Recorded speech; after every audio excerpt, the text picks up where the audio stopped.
الحمدللہ والسلام علی عبادہ الذین اصطفیٰ خصوصاً علی سید الرسل و خاتم الانبیاء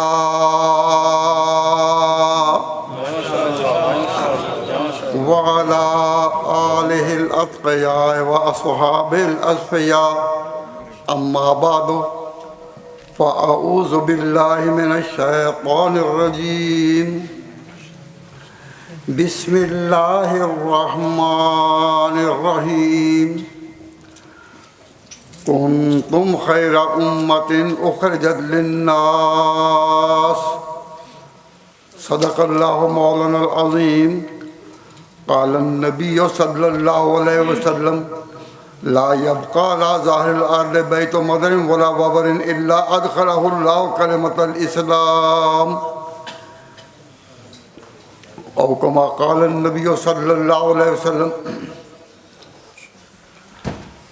حضرات،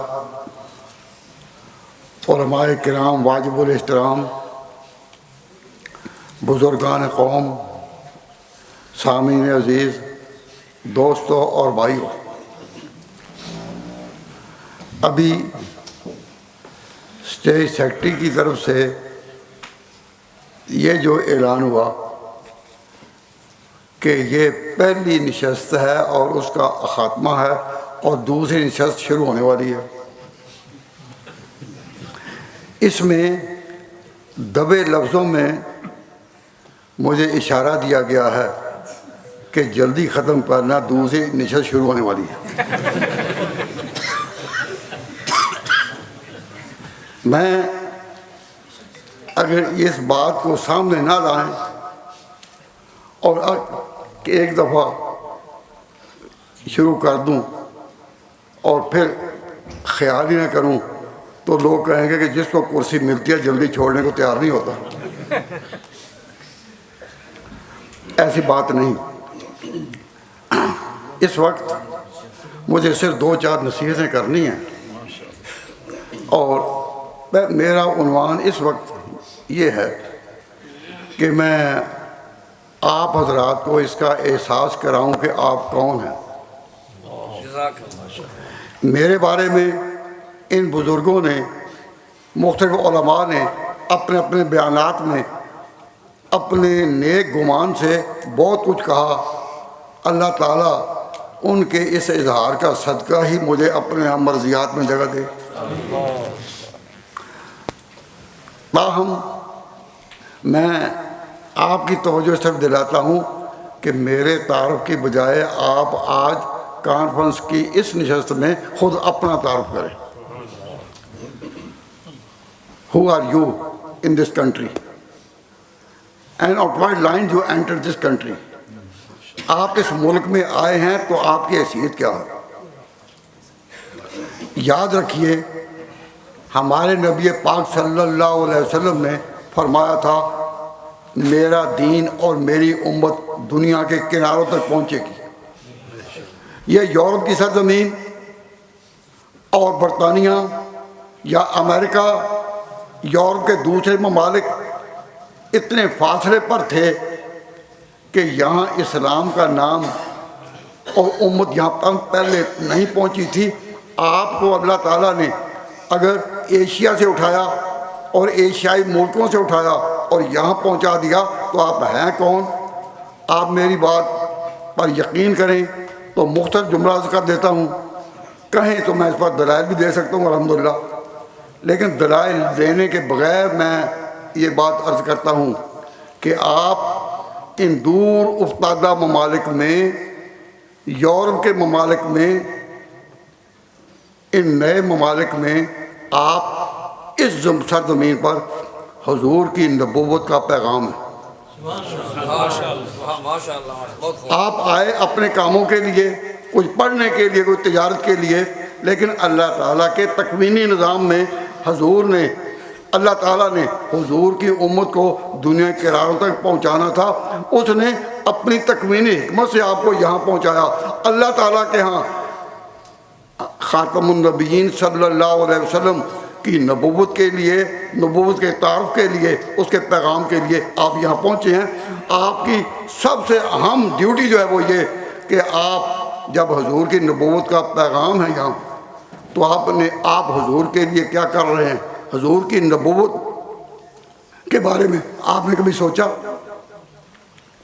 یہ آپ سے ایک بات کی طرف توجہ رہتا ہوں کہ ختم نبوت سے پہلے خود نبوت کے بارے میں کیا آپ اپنی ذمہ داریوں کو کوئی سمجھیں گے یا نہیں؟ ہم ختم نبوت کی کوئی ذمہ داریاں تو لے کر آپ کے پاس آئے اور اللہ تعالیٰ آپ کو جزائے خیر دے، آپ نے قبول کیا۔ ختم نبوت کی کانفرنسیں اس ملک میں بڑی شان سے اپنی جگہ روشن ہوئی، اللہ تعالیٰ قبول فرمائے اور ان کے اثرات اور ثمرات آگے لے جائے۔ لیکن ختم نبوت سے پہلے میں آپ سے نبوت کے عنوان پر کوئی بات عرض کرنا چاہتا ہوں۔ نبوت پہلے یا ختم نبوت؟ پہلے نبوت کا صحیح طور پر آپ نمائندگی کریں اور اس کے گرد اپنے عقیدے کا پہرا دیں نبوت کے، اس کے بعد پھر ختم نبوت کے، اس کے بعد پھر تسلسل نبوت کے۔ تسلسل نبوت کیسے ہے کہ نبی پاک صلی اللہ علیہ وسلم جو نبوت لے کر آئے، اب 1400 سال سے آپ چلے آ رہے ہیں، تو حضور صلی اللہ علیہ وسلم سے نبوت جب چلی تو ایک امت بنی، اور امت جب بنی، اس امت کے پہلے طبقے کا نام کیا ہے؟ صحابہ کرام۔ اور 1400 سال سے یہ امت چلی آ رہی ہے۔ اس امت کو قائم رکھ کے ہم آگے بڑھیں گے یا امت کو بلا کر؟ اس ملک میں ایک ذہن پیدا دیا جا رہا ہے کہ ایک ذہن کیا دیا جا رہا ہے کہ نئے سرے سے ہم طے کریں کہ دین کیا ہے، عقائد کیا ہیں، نماز کیا ہے، نماز کے مسائل کیا ہیں، رمضان کے مسائل کیا ہیں۔ ہم نئے سرے سے اپنے دین کو طے کریں گے یا طے شدہ دین پر چلنا ہے؟ اگر طے شدہ دین پر چلنا ہے تو طے شدہ دین کیا ہے؟ جو صحابہ سے چلا اور 1400 سال سے چلا آ رہا ہے، اسی پر عمل کرنے کی اللہ تعالیٰ ہمت عطا فرمائے، اسی کے لیے غیرت عطا فرمائے، اسی کے لیے جرأت عطا فرمائے۔ اس میں تو امت آگے چلے گی، لیکن نئے سرے سے دین طے کرنا، اس سے زیادہ کوئی گری ہوئی سوچ ہوگی کہ 1400 سال کو ہم عبور کر چکے ہیں اور اب طے کرنا ہے کہ اسلامی عقائد کیا ہیں اور نماز کا طریقہ کیا ہے۔ تنما داغ داغ شد پنبہ کجا کجا نہیں۔ ایک ایک بات جس کے لیے وقت بہت چاہیے، ان کو بھی اس ملک میں ایسی باتوں کو پھر اختلافی بنا دیا ہے۔ تو میں درمیان میں تھوڑا سا ٹچ دے کر آگے چلنے کی کوشش کروں گا۔ اللہ تعالیٰ حق بات کہنے کی توفیق عطا فرمائے۔ یہ جو میرے ذمہ لگا دیا کہ میں متع کے بارے میں کچھ کہوں، تو آپ یہاں اس کانفرنس میں جب تشریف لائے تو اس ایک موضوع پر اگر میں پورا وقت لگا دوں یہ کوئی بات نہیں۔ اس کے لیے ہم کتابوں میں لکھ چکے ہیں، کتابیں شائع ہو چکی ہیں، آپ دیکھیں۔ میں صرف اتنی بات ہی کہنا یہاں کافی سمجھتا ہوں جو میں نے مانچسٹر میں کہی تھی کہ بیوی کو کہتے ہیں، بیوی کو اردو میں کہتے ہیں رفیقہ حیات۔ تو رفیقہ حیات کا معنی کیا ہے کہ یہ پوری زندگی کی ساتھی ہے، یعنی اسلام میں بیوی کا تصور یہ ہے کہ پوری زندگی کے لیے ہو، وہ رفیقہ حیات ہو، رفیقہ دو رات نہ ہو۔ نکاح میں اور متع میں کیا فرق ہے؟ نکاح میں لڑکی رفیقہ حیات ہوتی ہے اور متع میں وہ رفیقہ دو یا چند رات ہوتی ہے۔ اب بیوی کا تصور آپ نے وہی باعزت مقام قبول کرنا ہے کہ وہ رفیقہ حیات ہو یا رفیقہ دو رات ہو۔ آپ اس لحاظ سے دیکھیں کہ عورت کے لیے باعزت مقام کیا ہے؟ رفیقہ حیات ہونا یا رفیقہ دو رات ہونا۔ تو ہمارا دین گریجول ڈیولپمنٹ کے ساتھ کامل ہوا۔ پہلے کئی چیزیں تھیں، شراب بھی حرام نہیں تھی، تو کیا ہم ایسی روایات لا کر کہ فلاں مقام پر فلاں نے پی شراب اور مسلمان پیتے رہے، ان روایتوں کو لا کر ہم اسلام کی کوئی خیر خواہی نہیں کریں گے، وہ ہم میدان پیچھے چھوڑ چکے ہیں۔ تو اسلام آخری شکل میں جو آیا ہے ہم اس کے داعی بنیں گے۔ ان ملکوں میں جب ہم آئے ہیں، حضور کی نبوت کا ہم پیغام ہے، تو اسلام وہ لانا ہے جو آخری شکل میں طے ہوا، یا پہلے دور کی پھر باتیں چھڑانی ہے کہ شراب حلال تھی، یہ تھی، وہ تھی۔ اگر شراب حلال اب تک نہیں کہا جا سکتا، پہلے تھی نہیں، تو متع کو بھی اب حلال نہیں کہا جاتا۔ میں نے آپ سے جو عرض کی کہ یہاں کے مسلمانوں کی سب سے بڑی ذمہ داری یہ ہے کہ میں مثال عرض کرتا ہوں کہ امریکہ میں ایک گستاخانہ فلم چلائی گئی، دکھائی گئی، جس کے لیے پوری دنیا میں اور خاص طور پر جہاں جہاں بھی مسلمان تھے، ہر جگہ مسلمان تڑپے، انہوں نے احتجاج کیے، بڑے بڑے جلوس نکلے، بڑے بڑے جلسے ہوئے۔ لیکن اس ملک میں آپ چونکہ حضور کی نبوت کا پیغام ہے، تو حضور کے بارے میں جو ان لوگوں کے ہاں تصور پایا جاتا ہے، اور یہاں کی آبادی، آپ جن انگریزوں کو ملتے ہیں وہ ہیں عام یا دکاندار یا عام تاجر قسم کے لوگ ہیں یا فیکٹریوں میں کام کرنے والے ہیں، لیکن ان کی تعلیم یافتہ دنیا، اس کے اندر جس طرح حضور کے بارے میں ایک وہم پیدا کیا گیا اور حضور کے زندگی کے بارے میں غلط تصورات دیے جا رہے ہیں، ان کا محافظ کون ہوگا؟ وہی جو اس ملک میں حضور کی نبوت کا پیغام ہے۔ تو آپ یہ سوچیں، میری بات کو برا نہ بنائیں، آپ اس ملک میں جب آئے ہیں، آپ نے بڑے دینی خدمات بھی کی، ماشاءاللہ، بڑی بڑی کانفرنسیں بھی ہوئیں، بڑے بڑے جلسے بھی سنے، لیکن آپ یہ بتائیں کہ حضور کی نبوت کے گرد جو غلط فہمیاں ان مستشرقین نے، اورینٹلسٹ نے اپنے پڑھے لکھے طبقے میں، اپنے اونچے تعلیم یافتہ طبقے میں وہ پھیلا رکھی ہیں، جس کے نتیجہ میں ان کو گستاخانہ فلم تک آنے کی ضرورت ہوئی، اس نبوت کو پیش کرنے کے لیے اور اس نبوت کے گرد حفاظت کا پہرا دینے کے لیے اور حضور کے بارے میں جو غلط فہمیاں ہیں ان کو دور کرنے کے لیے آپ نے کیا کیا ہے؟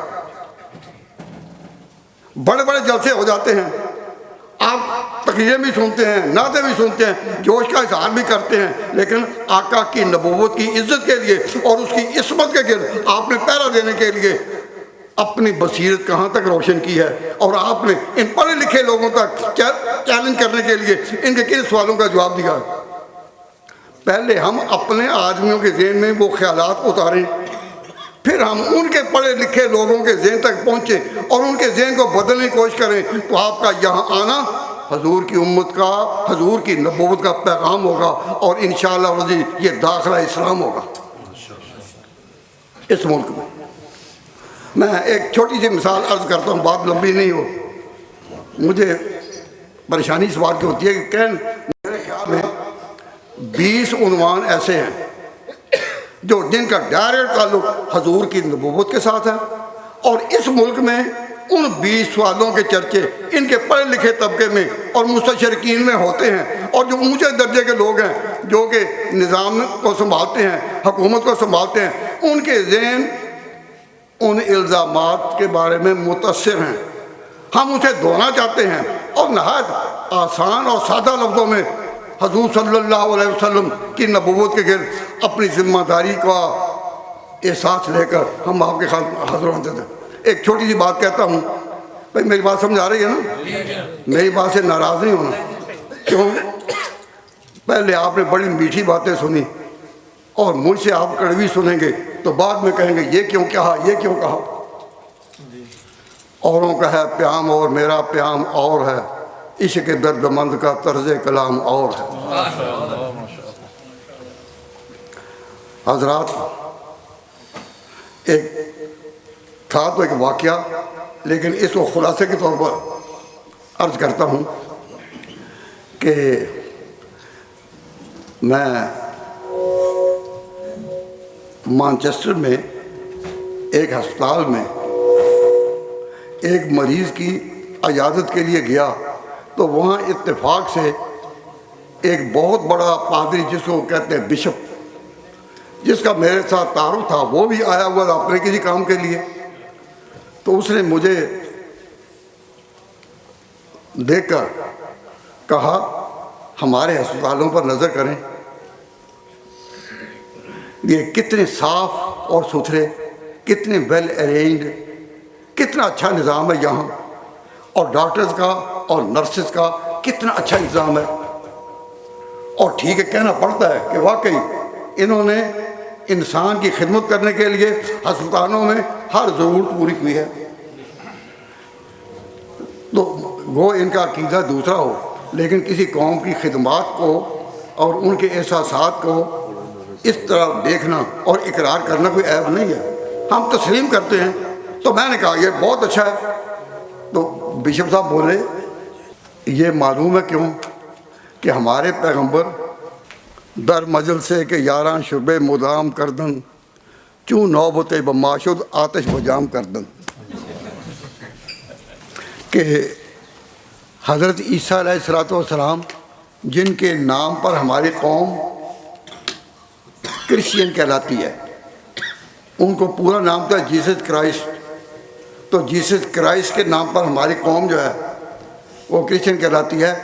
ان کا تعارف دنیا میں ہے کہ بیماروں کو شفا دیتے تھے، اور آپ کے قرآن میں بھی ان کے بارے میں یہ مذکور ہے کہ اندھے جو تھے وہ بینا ہوتے تھے، بلکہ مردے بھی زندہ ہوتے تھے. تو جو عیسیٰ علیہ السلام نے خدمت کی ہے علاج میں، بیماروں کی شفا میں، آج بھی جھلک باقی ہے. ہمارے اسپتالوں کو دیکھ لو، یہ اثرات ہمارے ہاں یہ قائم ہیں. اور بعد میں ذرا ایک طرف ہو کہنے لگے کہ آپ کے پیغمبر کا تعارف ہمارے حلقوں میں یہ ہے کہ ان کا مزاج بڑا جنگ پسند تھا. آپ کی محفلوں میں تذکرے ہوتے ہیں، کبھی جنگ بدر کے، کبھی جنگ احد کے، کبھی جنگ احزاب کے، کبھی جنگ خیبر کے. تو آپ اپنی جگہ گو اس کے لیے کتنی جسٹیفیکیشن پیش کریں، لیکن آپ کا تعارف ہے کہ یہ ایک جنگ پسند قوم ہے، اور ہمارا تعارف یہ ہے کہ ہم مریضوں کی خدمت کرنے والے. اب آپ کو یہ بات تو کڑوی لگے گی، لیکن میرے لیے نہیں، کیونکہ الحمدللہ میرے پاس اس کا جواب ہے. اس نے جب یہ کہا کہ آپ کے ہاں جنگوں کی بڑی شہرت ہے، تو میں ان کو چھوڑ کر آپ سے پوچھتا ہوں کہ آپ نے اپنے یعنی جمعہ کے بھی خطابات میں اور کانفرنسوں میں بھی یہ بار بار یہ ذکر تو سنے ہیں، کیا ہمارے ہاں یہ جنگ بدر، جنگ احزاب، جنگ خیبر، جنگ اوطاس وغیرہ کے تذکرے ہیں یا نہیں؟ تو اگر انہوں نے یہ بات کہی ہے تو ہمیں اپنے ذہن کو کچھ تیار کرنا چاہیے سوچنے کے لیے کہ اس بات کی حقیقت کیا ہے. وقت ہوتا تو میں یہ کم از کم ایک سوال تو آج حل کر کے جاتا اس کانفرنس سے، لیکن اتنا وقت نہیں. پہلے کہہ دیا گیا ہے پہلی نشست کا خاتمہ ہے اور دوسری نشست کا انتظار ہے. تو مجھے آپ حضرات کے سامنے یہ عرض کرنا ہے کہ اگر آپ بالکل براڈ مائنڈڈ ہو کر، خالی ذہن ہو کر میرے سوال کا جواب دیں. توجہ کریں، جو پڑھے لکھے نہیں وہ بھی اپنی عام عقل کے پیش نظر بات کو سوچیں. یہ جتنی بھی میں نے جنگوں کے نام لیے، جنگ خیبر کے سوا جتنی جنگوں کے نام لیے، ان میں مار کے جنگ کے محاذ کتنے تھے؟ جتنی جنگوں کے میں نے نام لیے ہیں، اس میں محاذ جنگ کے کتنے تھے؟ 2، ایک مکہ ایک مدینہ. مکہ مشرکین اور کافروں کا مرکز، اور مدینہ مسلمانوں کا مرکز. تو جو جنگیں لڑی گئیں ان دونوں میں لڑی گئی نا بھائی. یہ جنگیں افراد کا نام میں نہیں لیتا، لیکن یہ محاذ میں ذکر کر رہا ہوں کہ جو کافروں کا محاذ تھا وہ کہاں تھا؟ ان کی طاقت کہاں تھی؟ ان کا ملک کون ہے؟ مکہ. اور مسلمانوں کا مدینہ۔ تو جنگ بدر کن میں لڑی گئی؟ مکہ والوں میں اور مدینہ والوں میں۔ جنگ احد کن میں؟ مکہ والوں میں مدینہ والوں میں۔ جنگ احزاب میں کہاں کن میں مقابلہ؟ مکہ والوں میں مدینہ والوں میں۔ اس سے کوئی بھی اختلاف کر سکتا ہے؟ اس سے کوئی اختلاف نہیں کہ محاذ دو تھے، مکہ اور مدینہ۔ مکہ کافروں کا مرکز تھا اور مدینہ مسلمانوں کا۔ اب میرا یہ سوال ہے، اگر اس میں چڑھائی کرتے مسلمان تو جنگیں کہاں ہوتی؟ مکہ کے قریب۔ اور اگر چڑھائی کریں مکہ والے تو جنگیں کہاں واقع ہوں گی؟ مدینہ کے قریب، کیونکہ جو چڑھائی کرتا ہے وہ دوسرے کے پاس آتا ہے۔ اگر مسلمانوں نے پہل کی ہوتی تو جنگ بدر کا مارکا مدینہ کے قریب نہ ہوتا، مکہ کے قریب ہوتا۔ احد کا مارکا مکہ کے قریب ہوتا، یہاں نہ ہوتا۔ احزاب کا اجتماع مکہ کے قریب ہوتا، یہاں نہ ہوتا۔ اگر ساری جنگیں جو لڑی گئیں اس میں جو مکہ اور مدینہ محاذ تھے، اگر جنگیں لڑی گئی ہیں مدینہ کے پاس تو آئے وہ ہیں، اگر وہاں لڑی جاتی تو پھر یہ جاتے۔ ہم کہنے پر مجبور ہیں کہ مسلمانوں کو کے بارے میں کہنا کہ یہ جنگ پسند ہیں اور لڑنا پسند کرتے ہیں، اگر ہم جنگ پسند ہوتے تو وہاں پہنچتے۔ بھئی یہ بات آپ کی عقل میں آ رہی ہے یا نہیں؟ میں یہ کہتا ہوں کہ محاذ کتنے تھے؟ ایک مکہ والے، ایک آج کیا حال ہے؟ آج حال یہ ہے کہ دونوں محاذ دو نہیں، دونوں ایک ہیں، مکہ اور مدینہ ایک ہے، ایک ہی حکومت ہے، ایک ہی نظام۔ مسلمان جب وہاں حج یا عمرہ کے لیے حاضری دیتے ہیں تو حج اور عمرہ سے فارغ ہو کر وہ مدینہ منورہ بھی حاضری دیتے ہیں۔ نظام ایک ہے، کام ایک ہے، دین ایک ہے، آواز ایک ہے، خطبے ایک ہیں۔ اب بتائیے کہ اگر ہم لڑنے والے ہوتے تو لڑائیاں کہاں ہوتی؟ اب میرا ایک سوال ہے پڑھے لکھے لوگوں سے، خاص طور پر علماء کرام سے، تھوڑا سادہ لفظوں میں، یہ جو دو محاذ بنے، ایک مشرکین کا اور ایک مسلمانوں کا، یہ جو دو محاذ بنے، آج یہ دونوں جو اکٹھے ہیں تو لڑائی کے بعد، جنگ کے بعد پھر اکٹھے کرنے کا سہرا کن کے سارا ہے؟ وہ آمنہ کے لال کے سارا ہے۔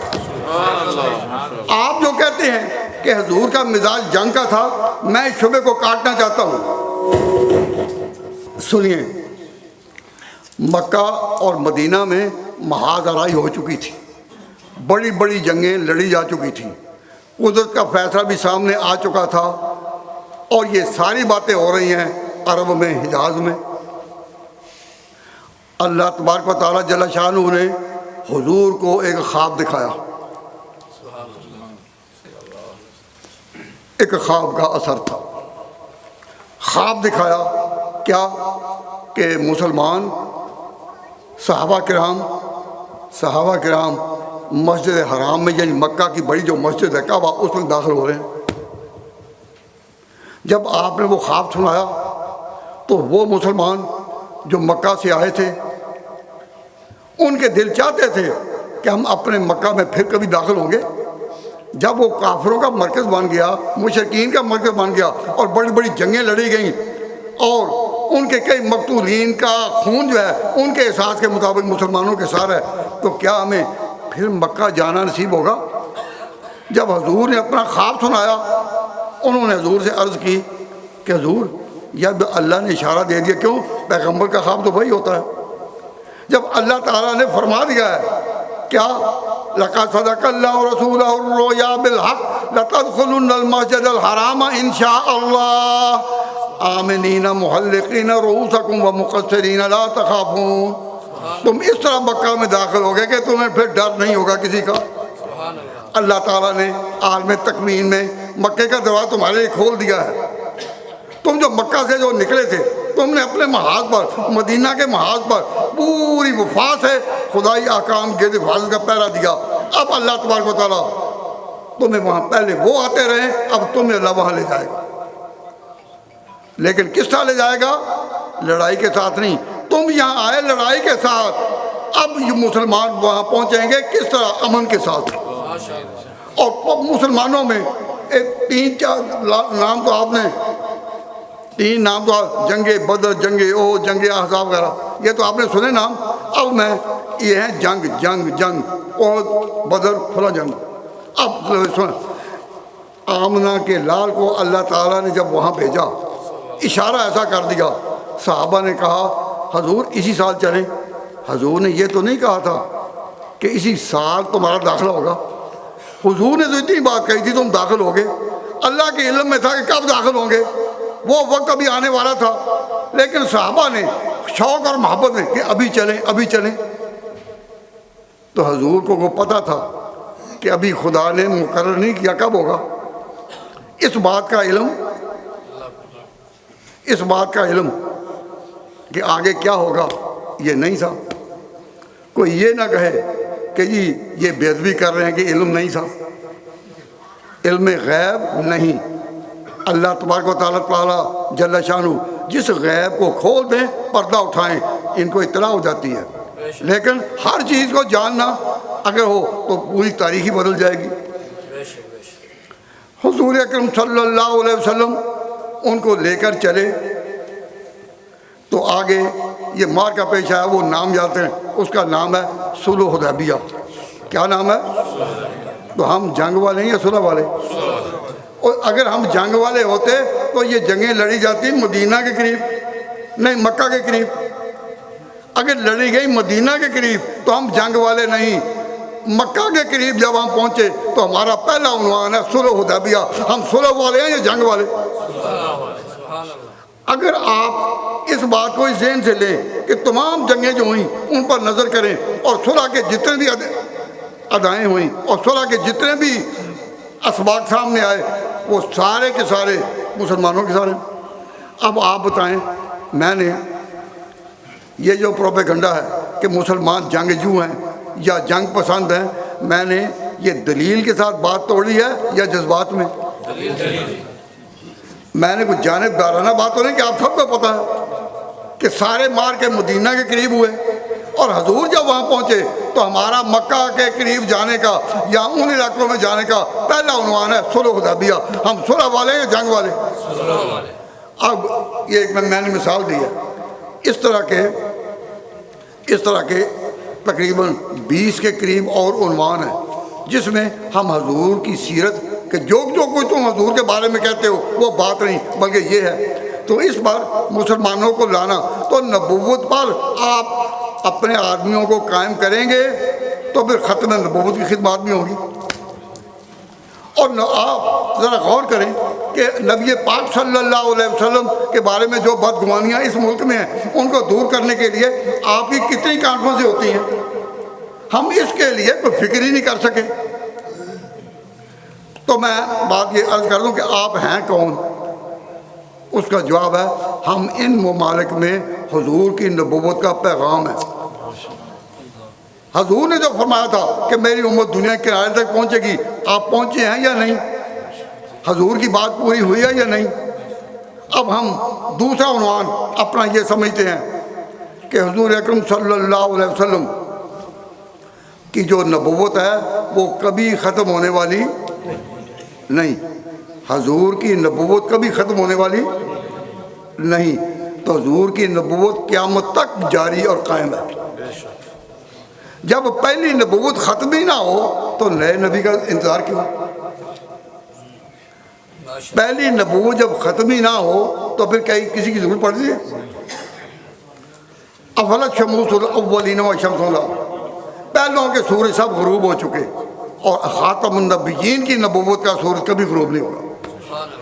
تو میں آپ کی توجہ اس طرف دلاتا ہوں کہ آپ نے یہ حدیث لا نبی آبادی لا نبی آبادی یہ سنی ہے کہ ہر ایک کو یاد ہے. کوئی شخص بھی ایسا ہے آپ میں بچہ یا بڑا جس کو یہ حدیث زبانی یاد نہ ہو؟ کہیں کو ہوگا؟ لا نبی آبادی سب کو ہوتا یاد ہے یا نہیں؟ تو حضور صلی اللہ علیہ وسلم نے اپنی پوری حیات میں یعنی 23 سالہ دور نبوت میں اپنے 23 سالہ نبوت کی ذمہ داریوں پر آنے کے بعد 23 سال میں حضور صلی اللہ علیہ وسلم نے لا نبی بعدی کا لفظ کتنی دفعہ کہا ہوگا؟ کبھی کسی کنٹیکسٹ میں، کبھی کسی کنٹیکسٹ میں، کسی سیاق و سباب میں، کبھی کسی سیاق و سباب. حضور نے کئی دفعہ کہا لا نبی بعدی. میں وہ سارے روایات تو پیش نہیں کرنا چاہتا، لیکن ایک بات کہتا ہوں، حضور نے جب کہا لا نبی بعدی، میرے بعد نبی کوئی نبی پیدا نہیں ہوگا، لا نبی بعدی. تو عقل انسانی سوال کرتی ہے کہ جب اور کوئی نہیں آئے گا تو پھر ہوگا کیا؟ دنیا میں روحانیت کے چراغ کیسے جلیں گے؟ خدا کا پتہ کہاں ملتا رہے گا جب آپ کے بعد کوئی نبی نہیں، لا نبی آبادی؟ تو پھر آگے ہوگا کیا؟ یہ بھی کبھی آپ نے سنا؟ ختم نبوت کی آواز تو آپ سنتے ہیں، ہم آپ کے سامنے کہتے ہیں حضور میں لا نبی آبادی، لیکن آپ نے کبھی سوچا کہ جب حضور کے بعد نبی کوئی نہیں تو آگے ہوگا کیا؟ میں ان علماء کبار جگید علماء بیٹھے ہیں، ان کی موجودگی میں یہ کہنا چاہتا ہوں کہ حضور صلی اللہ علیہ وسلم کے سامنے یہ بات تھی کہ جب میں کہتا ہوں کہ میرے بعد کوئی نبی نہیں، کوئی نبی پیدا نہیں ہوگا، جب یہ میں کہتا ہوں تو امت میں یہ سوال پیدا ہوگا، پھر ہوگا کیا؟ تو میں صرف ایک حدیث پڑھتا ہوں اور صحیح مسلم سے پڑھتا ہوں. عن ابی ہریرہ رضی اللہ تعالی عنہ قال قال رسول اللہ صلی اللہ علیہ وسلم کانت بنو اسرائیل تسوسهم الانبیاء کلما ہلک نبی خلفہ نبی وانه لا نبی بعدی وستكون خلفاء قالوا ماذا تأمرون یا رسول اللہ قال فوق بیعت الاول فالاول او کما قال النبی صلی اللہ علیہ وسلم. فرمایا کہ بنو اسرائیل میں تورات شریعت تو تھی موسیٰ کی، لیکن آگے نبی آتے رہے. کانت بنو اسرائیل، اسرائیل میں پیغمبر جو تھے وہ تورات کو آگے نافذ کرتے رہے. کلما ہلک نبی، جب کبھی کوئی نبی فوت ہو جاتا، خلف ہو نبی، کوئی اور نبی جانشین ہوتا، پھر وہ فوت ہو جاتا، پھر اور جانشین ہوتا. لا نبی بعدی، میرے بعد کوئی نبی نہیں، وستکون خلفاء، اب نبوت کے بعد خلافت ہوگی، نبوت کے بعد خلافت و خلفاء ہوں گے. تو حضور نے جب یہ اعلان کیا لا نبی بعدی، تو انسانی تلاش تھی یا نہیں کہ بعد میں کیا ہوگا؟ تھی. تو حضور نے فرمایا کہ بعد میں خلافت ہوگی. اب آپ ہی بتائیں کہ ختم نبوت لا نبی بعدی کا پیغام پورا ہو سکتا ہے اگر ہم آگے خلافت کا تصور مسلمانوں کو نہ دیں اور خلافت پر قوت یقین پر نہ لائیں؟ جب حضور نے لا نبی بعدی ختم نبوت کو جوڑا صحابہ کے ساتھ، خلافت کے ساتھ کہ بعد میں خلفاء ہوں گے، تو خلافت کو نبوت سے کاٹا جا سکتا ہے؟ اب چپ ہے. معلوم ہوا کہ بعض ذہنوں میں ایک کھٹکا ہے کہ ہاں نبوت اور چیز ہے، خلافت اور چیز ہے، لیکن حضور نے کہا لا نبی بعدی وستکون خلفاء، خلفاء ہوں گے. قالوا ماذا تأمرون، صحابہ نے عرض کی حضور آپ کیا فرماتے ہیں؟ فرمایا خوب بیعت الاول فالاول، تو تم پہلا جو ہے خلیفہ اسے وفا کرنا، اس کے بعد جو پہلا ہوگا پھر اسے وفا کرنا. تو آپ اللہ کے گھر میں ہیں، اللہ تعالیٰ حاضری کو قبول پائے. آپ یہاں ایمانداری سے گواہی دیں کہ ختم نبوت کو صحابہ سے یا خلافت سے یا ابو بکر و عمر سے جدا کیا جا سکتا ہے؟ جس کو خدا نے جوڑا، خدا کے پیغمبر نے جوڑا، حضور نے حدیث میں دونوں کو آپس میں جوڑ کر بیان کیا، ان کو کوئی توڑ سکتا ہے؟ میں عرض کرتا ہوں کہ جس طرح نبیوں کی بات کو خدا سے توڑا نہیں جا سکتا، نبی کی بات کو صحابہ سے بھی توڑا نہیں جا سکتا. جو لوگ نبی کی بات میں اور خدا کی بات میں یفرقون بین اللہ و رسولہ، ان کو کہا گیا قرآن میں اولئک هم الکافرون حقا. جو نبیوں کو خدا سے توڑیں وہ مسلمان نہیں، تو جو صحابہ کو نبوت سے توڑیں، ابو بکر عمر سے توڑیں، وہی مسلمان نہیں. یہ عظمت صحابہ آپ کو کیا پیغام دے رہی ہے؟ یہ پیغام دے رہی ہے کہ نبوت کے ساتھ آگے سلسلہ کیا ہے؟ خلافت کا. اب کئی لوگ ہم سے سوال کرتے جی ختم نبوت کے جتنے بھی محاذ آئے، ختم نبوت کے جتنے بھی مواقع آئے، تحریک جتنی کروڑوں سے گزری، تو جو خلافت کو نہیں ماننے والے تم نے ان کو ساتھ نہیں لیا، جب ان کو ساتھ لیا تو اب صرف ختم نبوت کی بات کریں، صحابہ کی بات نہ کریں۔ تو میں یہ عرض کرتا ہوں کہ جو اس وقت لوگ ختم نبوت کا کام کر رہے تھے، اس وقت کے لوگوں میں ہمارے جو ساتھی تھے ایک ایک کر کے دنیا جا چکے ہیں، اور ایک بلبل نادا ہوں میں اجڑے گلستان کا۔ میرے تمام ساتھی حضرت مولانا امیر شریعت عطا اللہ شاہ صاحب بخاری رحمۃ اللہ علیہ، جن کے ساتھ ہم نے تقریریں کی، مولانا محمد علی جلندری صاحب، ان کے ساتھ ہم نے تقریریں کی، اور ختم نبوت کا پیغام پورے ملک میں ہر جگہ لے جاتے رہے۔ ان میں سے الحمدللہ اللہ تعالیٰ نے مجھے موقع دیا کہ میں آپ کی خدمت میں حاضر ہوں۔ مجھے ذہن میں نہیں آ رہا کہ اس وقت کے ختم نبوت کے کارکنوں میں کوئی ایک ہو۔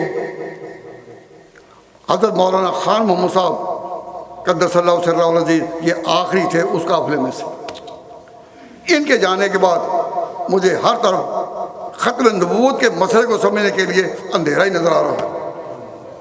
میں آپ کو توجہ اس طرف دلا رہا ہوں کہ جب ہم سے کہا جاتا ہے کہ آپ نے جو ابو بکر عمر کو ماننے والے نہیں، ان کو تحریک ختم نبوت کی مختلف کروڑوں میں ساتھ لیا تھا، میں اللہ کے گھر میں کہتا ہوں ساتھ نہیں لیا تھا، وہ ساتھ خود آئے تھے۔ انہوں نے آ کر کہا تھا ہم بھی ختم نبوت کو مانتے ہیں، تو کیا ہم ان کو ویلکم نہ کرتے؟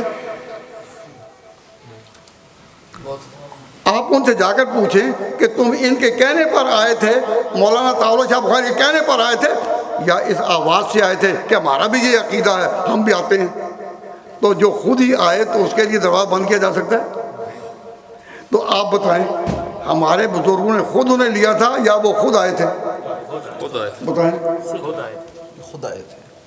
ہندوستان میں آپ نے ختم نبوت پر کئی کانفرنسیں دیکھی ہوگی، تو کسی میں آپ نے سنا کہ ہم لینے گئے تھے؟ نہیں، وہ خود آئے تھے۔ یہی ہے۔ تو میں ان سب کی تصدیق ہے کہ آئندہ کوئی کہہ دے ان کو ساتھ لیا تھا، تو آپ کہیں نہیں، ان کے پاس ہم نہیں پہنچے تھے کہ آؤ کہ ختم نبوت کا عقیدہ اور اس کا تحفظ آپ کے تعاون کا محتاج ہے نا۔ اسمبلیوں کا جب تقاضا ہوتا ہے تو قومی سطح پر مقابلہ کیا جاتا ہے، تو اس قومی سطح کے لیے وہ خود آئے۔ جب آئے تو ہمارے بزرگوں نے ویلکم کیا، کیونکہ جنگ کا مزاج تو ان کا ہے ہی نہیں، جیسا کہ میں نے شروع نہیں کیا، ان کا جنگ کا مزاج نہیں، انہوں نے اس کو قبول کیا۔ تو جب قومی قسم کی تحریکوں میں ہمارے بزرگوں کا یہ بھی رہا کہ جب انڈیا تھا تو ہندو بھی ہمارے ساتھ آتے تھے، تو ان کے ساتھ قومی تحریکیں کیا نہیں چلتی تھی؟ تو یہ جب ساتھ آئے تو اچھے جذبے سے آئے، انہوں کا ہمارا بھی عقیدہ ہے، لیکن اللہ تبارک و تعالیٰ جل شانہ کروڑ رحمت فرمائے حضرت مولانا خان محمد صاحب رحمۃ اللہ علیہ پر۔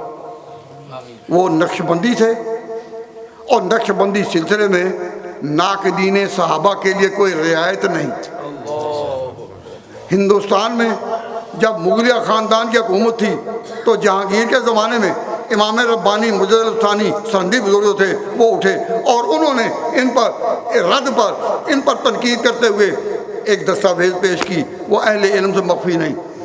تو نقش بندی سلسلے میں چونکہ اس کے لیے کوئی رعایت نہیں، تو حضرت مولانا خان محمد صاحب رحمۃ اللہ علیہ نے اور ان کے خلفاء اور ان کے شاگردوں نے جب آگے ختم نبوت کا کام کیا تو کہا کہ ختم نبوت میں ہم 3 پارٹیاں آگے چلی ہیں۔ کون سے؟ علماء دیوبند،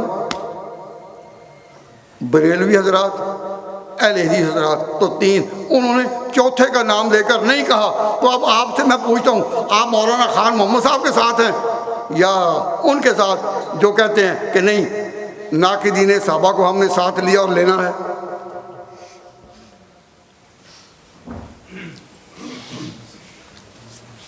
یہ میرے ہاتھ میں کتاب ہے جو مرکز سراجیہ سے شائع ہوئی ہے، اور حضرت کے صاحبزادہ مولانا خواجہ رشید احمد صاحب نے لکھی ہے، اور اس پر ان کے دوسرے بیٹوں کے بھی اس عقیدے پر ایک متفق فتویٰ ہے آپ میں سے جس کا دل چاہے وہ میرے پاس آئے، اور یہ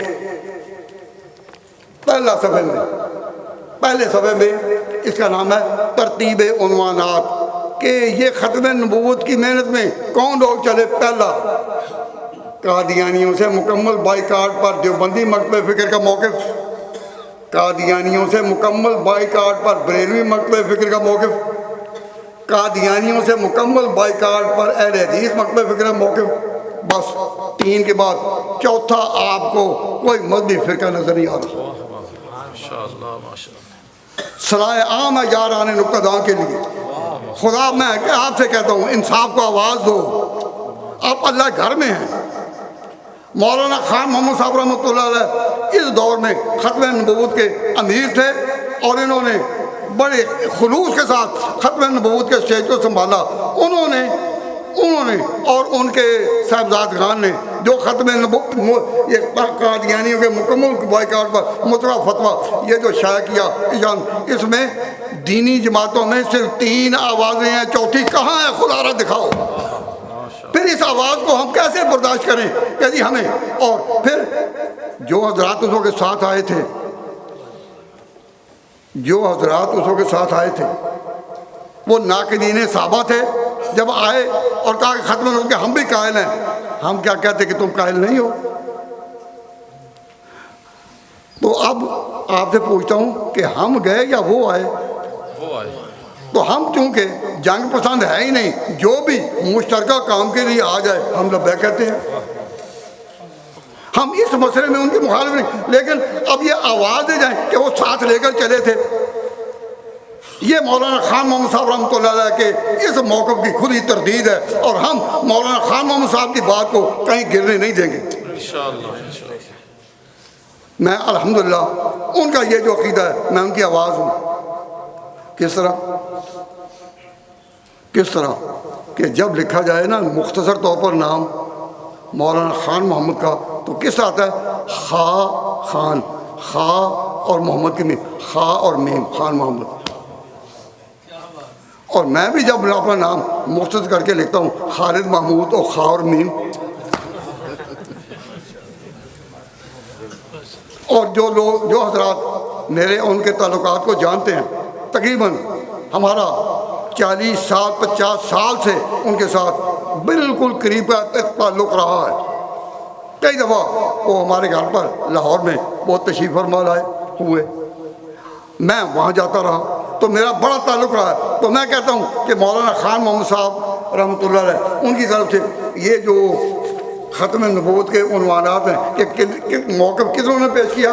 کہو تین عقیدتی فرقوں کا، دیوبندیوں کا، بریلویوں کا اور اہل حدیث کا۔ کیوں؟ ان کا نقش بندی ذہن اجازت نہیں دیتا تھا کہ اب ہم ختم نبوت کے، اب جب مجبوری تھی اسمبلی میں بات کہنی تھی تو اس کے لیے وہ آئے، تو ایک قانونی وجہ ہوتی ہے کہ سارے مل کر کے بات کہیں، لیکن اب وہی حالات ہیں یا مختلف ہیں؟ مختلف ہیں۔ اور علماء فقہا جانتے ہیں کہ فتویٰ جو ہے حالات بدلنے پر بدل بھی جاتا ہے، اور اس وقت ان کو ساتھ لیا تو وہ ایک ضرورت تھی، یا وہ آئے ان کو ویلکم کیا تو یہ ایک ضرورت تھی۔ لیکن ان کے بعد انقلاب کیا ہے؟ پتہ کیا کہ پاکستان میں ایک مذہبی گروہ اس نام جو تھا جس کو کہا جاتا ہے سپاہ صحابہ، اور سپاہ صحابہ کے ساتھ ملک کا ایک بڑا حصہ ہے۔ حضرت مولانا قاضی مظہر حسین صاحب نے جو تحریک صحابہ کے لیے شروع کی، اس میں وہ خلفائے راشدین کے لیے پوری ایک تحریک، اور اس لائن کے لوگ وہ جاگے ہوئے۔ اس وقت یہ 2 تحریکیں کہ سپاہ صحابہ کا عنوان نہیں تھا، دوسرے ایران کی حکومت بھی مذہبی طور پر نہیں، جو سرکاری لوگ ہوتے تھے وہ آتے تھے، لیکن ایک مذہبی حکومت بھی وہاں آئی، اور لوگوں نے ان کا بھی حال دیکھا کہ وہ کتنا ہمارے قریب آتے ہیں۔ اب جب اس حکومت کو بھی وہ دیکھ چکے اور ملک میں تحریکیں بھی چلی، تو ایسے وقت میں مسلمانوں کو دعوت دینا کہ تم ان کا نام لو اور وہ ہمارے ساتھ تھے، ہم چھوڑ نہیں سکتے۔ کیوں؟ ہمارے بزرگوں نے اس وقت نہیں چھوڑا۔ بھائی اگر ایسی بات بھی ہوتی ہے تو یہ غلط، لیکن ایسی بات بھی اگر ہوتی تو فتویٰ جو ہے وہ حالات بدل جاتا ہے. اب ہم مسلمانوں اپنے بھائیوں کے جو نظریات اور جماعتیں ہیں کیا ان سے ٹکر لیں؟ بھائی بتائیں کہ ایسے موقع پر یہ مظاہرہ ٹھیک ہوگا کہ ہمارے اپنے عقیدے کے لوگ جو ہیں وہ تو سپاہ صحابہ کے نام پر صحابہ کی بات کے لیے کتنی قربانیوں کے میدانوں سے گزرے ہیں اور خون کی انہوں نے قربانیاں بھی پیش کی، لیکن اب اس کے بعد اگر ہم کہیں نہیں ان کو ساتھ ہی لینا ہے تو یہ آپس میں تفرقہ ہوگا یا نہ؟ نہیں ہوگا تفرقہ. میں تو یہاں تک کا قائل ہوں کہ جب ہم یہ ہماری جو کانفرنس ہے عظمت صحابہ کانفرنس یہ سالانہ ہے یا نہیں، تو میں تو یہاں تک کہتا ہوں کہ سالانہ کانفرنس جب یہ ہوتی ہے تو اس کو صرف اس ادارے کی کانفرنس نہ سمجھیں، اس کو پورے علاقائی کانفرنس سمجھیں. جو کانفرنسیں ہماری ہوتی ہیں، سیریز کی کانفرنس ہے برمنگھم میں، ختم نور کی کانفرنس ہے، یہ عظمت صحابہ کانفرنس ہے، یہ کانفرنسیں مرکزی نوعیت کی ہیں. تو جب یہ کانفرنس یہاں ہو رہی ہو تو قریب کے علاقے میں ہمارے عقیدے کے لوگ اپنی اگر کانفرنس رکھ لیں تو یہ انصاف ہوگا؟ میں قوم کو اکٹھا ہونے کی دعوت دیتا ہوں. جس طرح ہمارے خاتم النبیین صلی اللہ علیہ وسلم کا مزاج تھا کہ وہ جنگ پسند نہیں، ہم جنگ پسند نہیں ہے، لیکن ہم اپنی یہ تو چاہتے ہیں کہ ہمارا تعارف اس ملک میں کیا ہے. ہمارا تعارف اس ملک میں یہ ہے کہ ہم حضور کی نبوت کا پیغام ہے، اور یہ پیغام ہم تبھی بن سکتے ہیں کہ ہم ایک قوم ہوں. ایک بات کہہ کر میں اپنی بات ختم کرتا ہوں. میں ایک بات کہا کرتا ہوں، اس کو پھر دہراتا ہوں. دین پر عمل کیسے نصیب ہوتا ہے؟ دین پر عمل کرنا ہو تو وہ فقہ سے آپ کو حاصل ہوگا.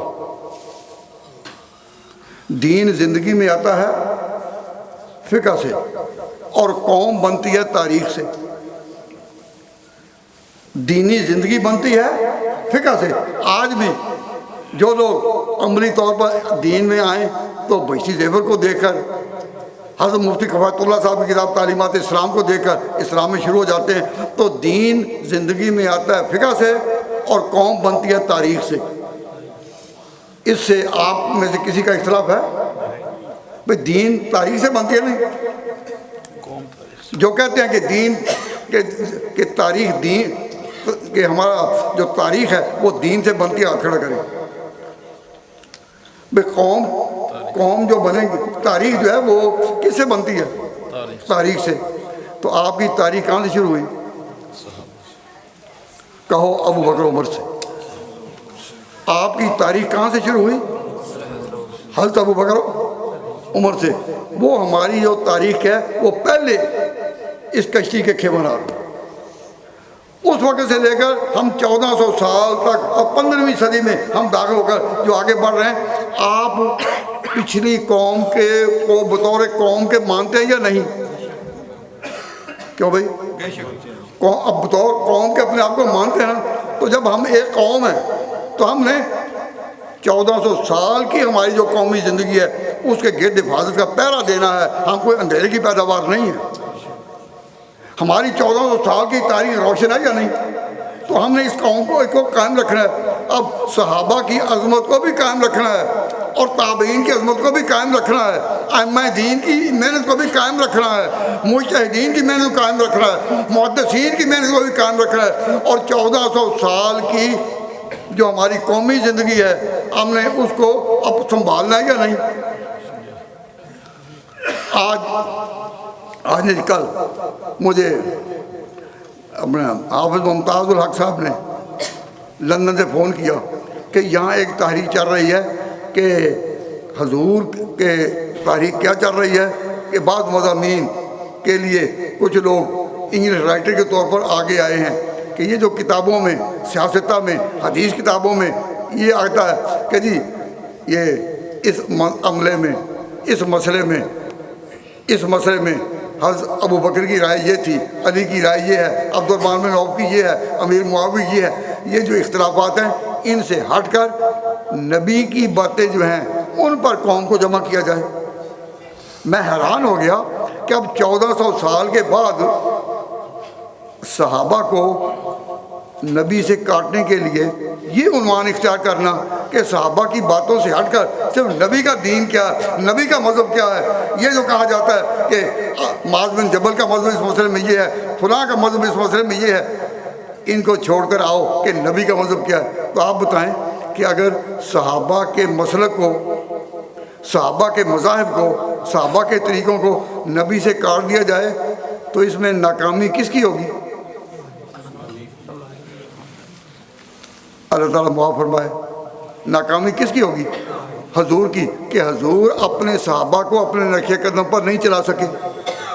صحابہ کے بارے میں اگر یہ گمان ہوگا کہ ان کی جو مذاہب ہیں، ان کے حضرت پر جو طریقہ ہے اس کو نبی سے کاٹ کر پھر ہم کہیں کہ نبی کا مذہب یہ ہے، تو صحابہ کو نبی سے کاٹنا آپ گوارہ کریں گے؟ تو آپ پھر آج کے اس موقع میں کھل کر اس بات کا ساتھ دیں کہ کوئی بھی تحریک جو صحابہ کو نبی سے کاٹے ہم اس کے لیے کوئی نرم گوشہ نہیں رکھیں گے۔ صحابہ کے وہ نبی سے کاٹنے کے لیے کوئی بھی تحریک چلے، کوئی کہے کہ جی ہم جب بیان کرتے ہیں یا امام ترمذی بیان کرتے ہیں کہ فلاں کا مذہب یہ ہے، فلاں کا مذہب یہ ہے، تو ہم کہیں کہ ترمذی کا ایک طرف رکھو تو بتاؤ نبی کا مذہب کیا ہے۔ تو اگر اس قوم کو صحابہ سے نبی سے کاٹ دیا جائے تو اس میں معاذ اللہ ثم معاذ اللہ، اللہ تعالیٰ بے ادبی معاف فرمائے، اس میں کس کی ناکامی لوگوں کے ذہن میں آئے گی؟ نبی کی۔ تو کیا کوئی مسلمان ہے جو گوارہ کرے نبی کی ناکامی کو؟ تو میں ان کلمات پر اپنی بات ختم کرتے ہوئے آپ سے یہ کہتا ہوں کہ ہماری پوزیشن اس ملک میں کیا ہے؟ ہم تو آئے اپنے کاموں کے لیے، لیکن اللہ کے تکوینی نظام میں ہم ان دور افتادہ زمینوں میں، ان ممالک میں حضور کی نبوت کا پیغام ہے۔ آپ اس سے متفق ہیں یا نہیں؟ اب ہمارا ایک پروگرام ہے مانچسٹر میں، ہم نے یہ پیغام اخبارات میں بھی دے رہے ہیں کہ حضور صلی اللہ علیہ وسلم کے بارے میں اور مسلمان امت کے بارے میں، مسلمان جماعت کے بارے میں عالمی طور پر جو غلط فہمیاں ہیں، یہ 20 عنوانوں کے تحت ہم نوجوانوں کو پڑھانا چاہتے ہیں۔ آپ میں سے جو نوجوان اس بات کے لیے وقت نکالیں، وہاں ان کے رہنے کا بھی انتظام ہوگا، لیکن 20 موضوع ہیں، 20 موضوعات کے ساتھ حضور کی نبوت کی ذمہ داری قبول کریں، حضور کی نبوت کے گرد پہرا دیں۔ اللہ تبارک و تعالیٰ جل شانہ نے جس طرح آپ سے ختم نبوت کی خدمت لے رہا ہے، صحابہ کے بارے میں آپ سے خدمت لے رہا ہے، حضور کی نبوت کے گرد بھی اپنی ذمہ داری ادا کرنے کی توفیق عطا فرمائے۔ یہ اس کا نام ہم نے رکھا ہے کہ UK centre of serious studies, UK centre of serious studies, کہ سیرت کے مطالعہ کے لیے طالب علموں کو، نوجوانوں کو، بلکہ اگر کوئی انگریز بھی آنا چاہتا ہے they have to be entertained, they have to be welcomed۔ اس میں فرق نہیں ہوگا کہ وہ نہیں آ سکتے، ہم بلا تخصیص سب طالب علموں کو دعوت کریں کہ جو بھی سچائی کے طالب ہیں وہ آ کر دیکھیں۔ جس طرح میں نے آج آپ کے سامنے بیان کیا کہ مسلمانوں کی تاریخ جنگ پسند نہیں، آپ کو یہ جنگ پسند نہیں، آپ کو یہ بات پسند آئی ہے یا نہیں؟ صلح کا طبل سب سے پہلے کس نے بجایا؟ ان جنگوں کے بعد مکہ مکرمہ میں کون پہنچے؟ صلح حدیبیہ کے عنوان سے، پھر دونوں ملک کس طرح ایک ہوئے، مکہ اور مدینہ ایک ہوئے۔ آپ کو یہ بات پسند آئی ہے؟ تو اس کو تاریخی حقائق کی روشنی میں سمجھنا اور جو اس کے خلاف جا رہے ہیں ان کو سمجھانا اور اعتدال کے ساتھ اور بتانا کہ ہم انتہا پسند قوم نہیں ہیں، ہم انتہا پسند نہیں ہیں۔ اب میں نے آپ کے سامنے جو بات کی، کسی فرقے کو میں نے برا کہا، کسی کے لیے میں نے کوئی سخت لفظ استعمال کیا نہیں۔ ان ملکوں میں رہ کر ہم نے اپنا پیغام جو ہے علمی طور پر اعتدال کے ساتھ آگے لے جانا ہے یا انتہا پسندی کے ساتھ۔ اور میں خوشی سے کہتا ہوں کہ یہاں جو ہوسٹ کمیونٹی ہے وہ ہماری بات سننے کو تیار ہے، لیکن ہم بھی تو اپنی بات کو پیش کریں نا، اس کے لیے کچھ محنت کریں۔ اللہ تعالیٰ ہمت عطا فرمائے اور مولانا امداد الحسن صاحب نعمانی، اللہ تبارک و تعالیٰ ان کی مساعی کو اور زیادہ ہمت دے اور زیادہ ان کے کام کی تائید فرمائے اور نصرت فرمائے۔ انہوں نے اس ملک میں میں یہ نہیں کہہ رہا اس شہر میں، اس ملک میں عزم صحابہ کے نام پر اٹھنے کے لیے جو ذہن پیدا کیا، اس کے بنا پر میں کہتا ہوں ختم نبوت کا خلافت کے ساتھ جوڑ ہے، اور جو جوڑ حضور نے بیان کیا اس کو کوئی کاٹ نہیں سکتا۔ وما علینا الا البلاغ۔